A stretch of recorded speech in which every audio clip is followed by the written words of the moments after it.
Non c'è niente da capire, nulla di particolare, non ha neanche... La Torres femminile per Diritti al Cuore TV, siamo con Costi Fabiana e Campesi Erika, giocatrici della Torres femminile di Sassari. Lo sport femminile ha abbastanza spazio nei media e se non ce l'ha perché? No, questo infatti è un problema del movimento, secondo me, del movimento femminile, perché a differenza, diciamo, di quello maschile c'è poco spazio, soprattutto sui giornali sportivi, nei media, poco interesse a livello generale, ovviamente per quanto riguarda gli sponsor, per quanto riguarda interessi, proprio è la cultura che porta a questo.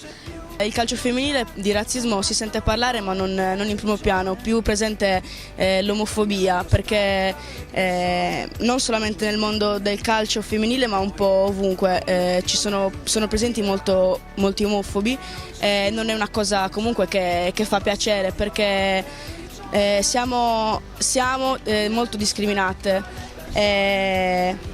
Nello sport non è bello comunque. L'8 giugno a Sassari ci sarà la manifestazione Diritti al Cuore, un grande corteo che si snoderà per le vie della città, un concerto finale.